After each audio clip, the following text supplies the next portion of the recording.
नमस्कार प्रेक्षकांनो, आज आपण बघणार आहोत ठरलं तर मग या मालिकेच्या 18 जूनच्या भागामध्ये अर्जुन इतका खुश झाला आहे की कारण त्याला समजले की माझी जी लहानपणाची बेस्ट फ्रेंड होती तन्वी, तीच ही माझी सायली, माझी बायको म्हणून आहे. आणि सायली त्याला सांगते की हो, मी तुमची लहानपणाची तन्वी आहे, पण अजून आपल्याला घरी सांगायचं नाही ह्या गोष्टी, कारण घरचे काय रिॲक्ट करतील नाही वगैरे असं म्हणून ती म्हणते की अजून आपल्याला काहीतरी प्रूफ जमा करावा लागेल. पण अर्जुन म्हणतो ठीक आहे, चल आपण अगोदर घरी तर जाऊ.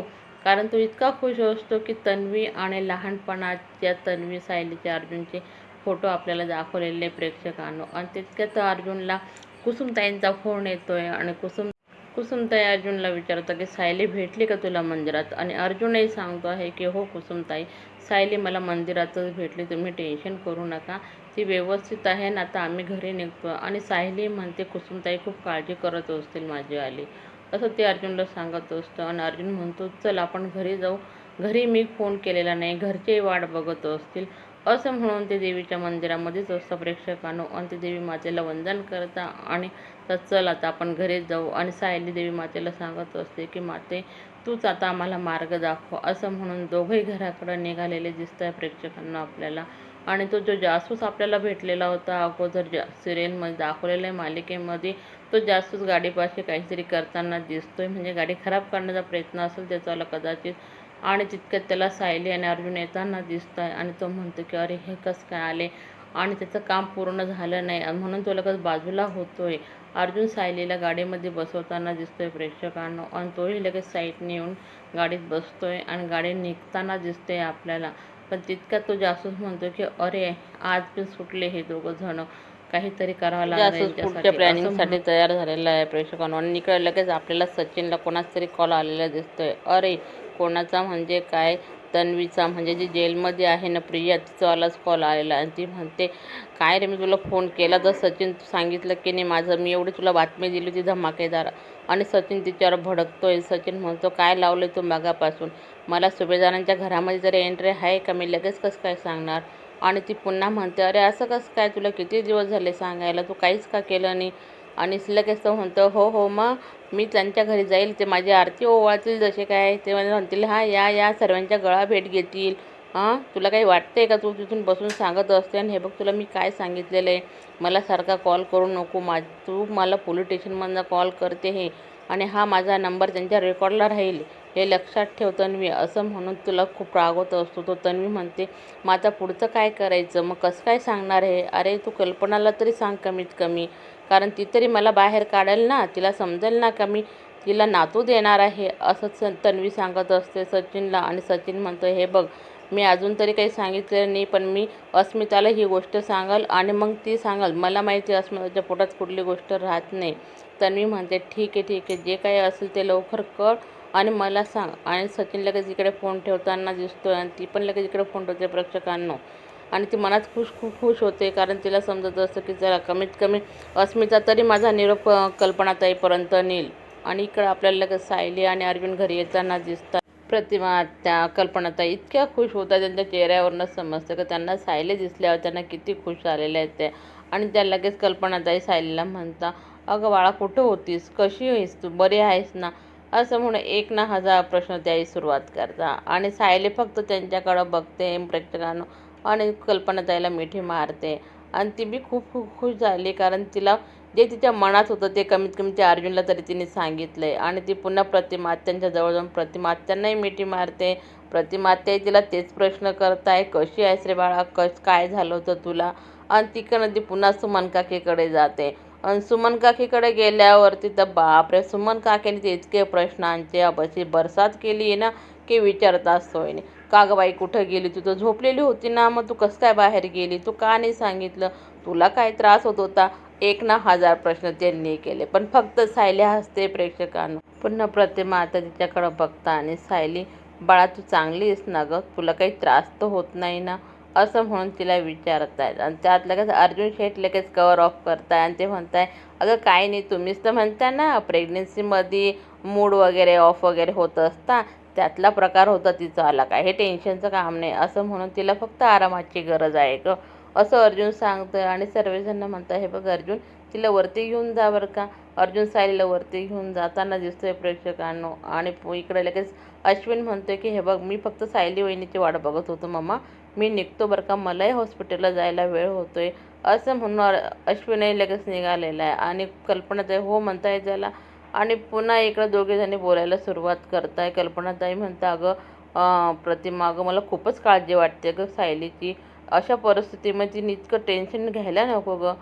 प्रतिमा आत्याही तेच म्हणता हो अगं ते बरोबर आहे तुझं म्हणणं, पण आपल्यासारखं तिला विचारलेलं बरोबर नाही की तू कुठं होती, काय झालं, तुला काय त्रास होतो, वेळ आल्यावरती सांगेल आपल्याला, कशाला विनाकारण तू बी नको टेन्शन घेऊ असं म्हणून प्रतिमाता तिला म्हणता अगं मला सायलीसाठी कढी खिचडी बनवायची आहे गं. कल्पनाताई लगेच तिला चल तर मी पण मदत करते बरं का तुला असं म्हणून दोघंही लगेच स्वयंपाक रूमकडे जात आहे. आणि इकडं आपल्याला मैपत बाबांकडे एक नवीनच शिष्य आलेली दिसते, पण ती एक मुलगी बरं का. काय कोणास ठाऊक काय जादू केली मैपत बाबांनी त्यांनाच माहिती. पण ती लगेच म्हणते बाबा तुमच्या चमत्काराने खूप चांगलं झालं, माझी फॅक्टरी बंद पडणार असते पण ती फॅक्टरी चांगली चालू झाली, मी प्रत्येक ठिकाणी तुमचं नाव लावणार आहे, तुमचा फोटोस लावते, असं भरपूर काही ती सांगत असते मैपतरावांबद्दल. आणि ती अजून मैपतरावांना एक वेगळीच ऑफर देते प्रेक्षकांनो. आणि मैपतराव बघा किती खुश होत आहे की खरंच. पण ते म्हणता की हो हो चांगली गोष्ट आहे, कमीत कमी तुमचं तरी चांगलं झालं ना असं म्हणून ती एक मुलगी जी आहे ती सांगते की ही मैपत बाबा मी माझी जी प्रॉपर्टी ना ती तुम्हाला देते आहे. प्रॉपर्टी म्हणजे जमीन देते प्रेक्षकांनो ती. आणि ती म्हणजे की तिथं तुम्ही आश्रम चालू करा. आणि याच्यावर लगेच सचिन म्हणतो की असं कसं काय अण्णा, तुम्ही कशावर सही करताय, तुम्ही पहिले डॉक्युमेंट वाचून तर घ्या असं म्हणून लगेच सचिन ते डॉक्युमेंट त्याच्याकडे घेतोय प्रेक्षकांनो. आणि ते वाचायला घेतोय. पण ते बघितल्यावर त्याला तर शॉक बसतोय डायरेक्टली की ही जमीन तर करोडोची आहे आणि ही मुलगी आश्रमाला दान करते, ती पण अण्णांसाठी. म्हणून पण लगेच तो थोडा कवर करतोय स्वतःला. आणि ती म्हणते दादा बरोबर आहे ना रे कागदपत्र असं म्हणून ती सचिनला विचारते.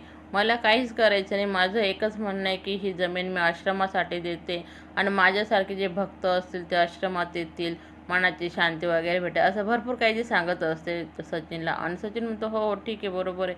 पण लगेच तो म्हणतो की अरे बापरे अण्णा काय कमाल, हे करोडोची प्रॉपर्टी तुमच्या हातामध्ये आलेली, ही मुलगी काय मूर्ख असेल का बरं का, असं तो त्याच्या मनात विचार चालू असतो. आणि तो तिच्याकडे बघतो पण आहे. आणि ती लगेच म्हणते दादा काही प्रॉब्लेम तर नाही ना. सचिन म्हणतो नाही नाही काहीच प्रॉब्लेम नाही असं म्हणून पुन्हा ती फाईल तो मैपतरावांकडे देतोय. आणि मैपतराव त्याच्यावर सिग्नेचर करताना दिसतोय प्रेक्षकांना आपल्याला. आणि ती लगेच म्हणते मैपत बाबा मी खूप धन्य झाले तुमचे शिष्य बनून. आणि पुन्हा इकडं आपल्याला सायली आणि अर्जुनकडे दाखवलेलं प्रेक्षकांना.